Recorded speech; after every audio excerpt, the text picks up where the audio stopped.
नमस्कार दोस्तों, आज का ताजा खबर। ताइवान पर सिर्फ एक हफ्ते में आक्रमण कर सकता है चीन, तो वही दुनिया की तबाही की शुरुआत होना शुरू हुआ। नीली स्क्रीन के साथ बंद हो रहे कंप्यूटर, तो वही चीन के कर्ज से पार पाएगा पाकिस्तान या होगा श्रीलंका जैसा हाल। आइए सुनते हैं समाचार को विस्तार से। जापानी सरकारी रिपोर्ट ने चेतावनी दी गई है कि ताइवान पर आक्रमण करने की चीन की क्षमता में काफी सुधार हुआ है। इस रिपोर्ट में घटनाओं की संभावित समय सीमा बताई गई है, अगर चीन ताइवान पर आक्रमण करने के लिए पूरी तरह से प्रतिबद्ध है। योमिउरी शिंबुन की रिपोर्ट में सुझाव दिया गया है कि अगर चीनी सेना और सरकार प्रभावी ढंग से सैनिकों का समन्वय करती है, तो वह शत्रुता शुरू होने ने एक हफ्ते के भीतर अपनी सेना को ताइवान में उतार सकते हैं।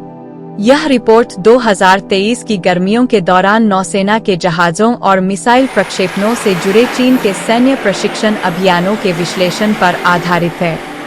योमिउरी लेख में कहा गया है कि प्रधानमंत्री फुमियो किशिदा ने इस वर्ष की शुरुआत में रिपोर्ट की सामग्री देखी थी।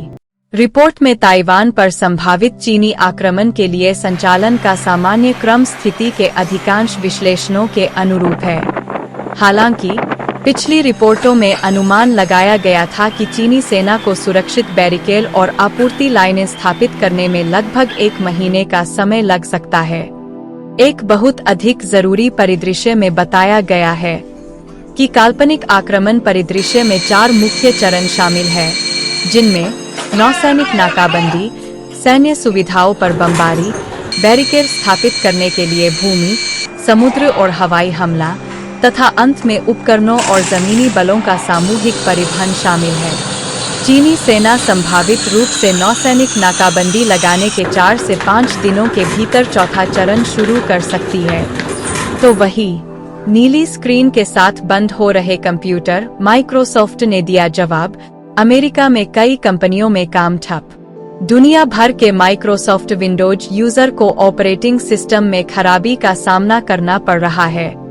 दुनिया भर के लाखों विंडोज यूजर्स को blue screen of death (BSOD) की खराबी देखने को मिल रही है। इस कारण सिस्टम अचानक बंद हो रहे हैं या फिर रीस्टार्ट हो रहे हैं। माइक्रोसॉफ्ट ने एक बयान में कहा कि यह खराबी हालिया क्राउडस्ट्राइक अपडेट के कारण हो रही है। इस बग ने लोगों के पर्सनल कंप्यूटर ही नहीं बल्कि दुनिया भर की कंपनियों, बैंकों, सरकारी कार्यालयों और एयरलाइन को भी प्रभावित किया है। लगातार लोग इस तरह की समस्या के बारे में सोशल मीडिया पर पोस्ट कर रहे हैं।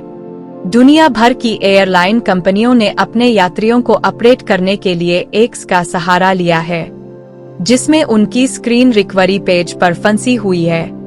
भारत की कई बड़ी कंपनियों में IT की समस्या देखी जा रही है। वहीं दुनिया भर में सिस्टम ठप हो गए हैं। अमेरिकन एयरलाइंस, डेल्टा और यूनाइटेड एयरलाइंस ने अपनी सभी उड़ानों को रोक दिया है। भारत की अकासा एयर ने भी ऐसी ही समस्या का जिक्र किया है। इस कारण उनकी टिकट बुकिंग ठप हो गई है।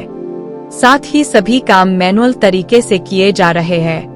ब्लू स्क्रीन एरर को ब्लैक स्क्रीन एरर या फिर स्टॉप कोर एरर भी कहा जाता है।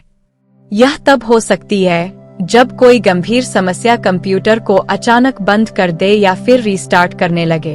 ऐसे एरर हार्डवेयर या सॉफ्टवेयर से हो सकते हैं। यह किसी नए हार्डवेयर के कारण हो सकता है।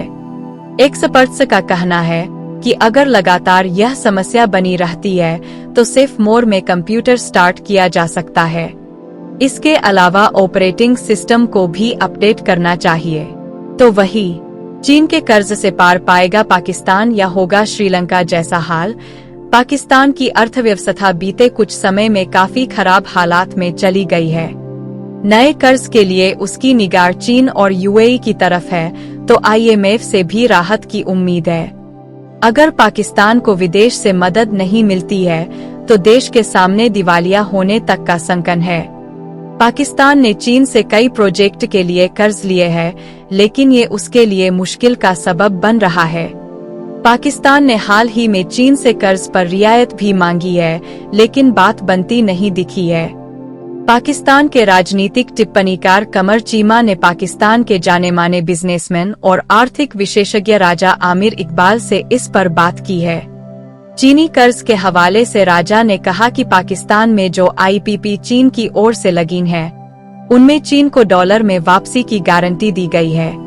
इसे अब पाकिस्तान मैनेज नहीं कर पा रहा है। ऐसे में अब पाक सरकार को चीन से बातचीत की जरूरत है। इसमें कई दूसरे स्टेक होल्डर भी है, इन सबसे भी बातचीत होनी चाहिए। राजा आमिर इकबाल ने कहा कि चीन ने हमेशा पाकिस्तान की मदद की है और वह बुरे वक्त पर काम आता रहा है। ऐसे में अभी भी वह मदद का हाथ बढ़ा सकते हैं। उन्होंने कहा, जो चीजें पाकिस्तान के अंदर हो रही है, वो स्थिति की बेहतरी के लिए नहीं है।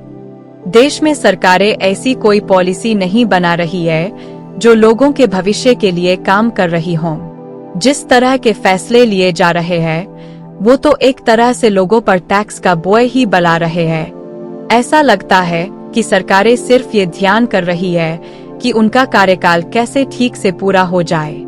इस सोच के साथ तो देश के हालात नहीं सुधरेंगे।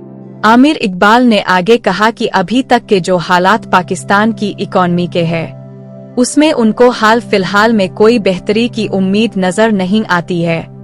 इसकी वजह यह है कि सरकार की पॉलिसी राजनीति से प्रभावित नजर आती है।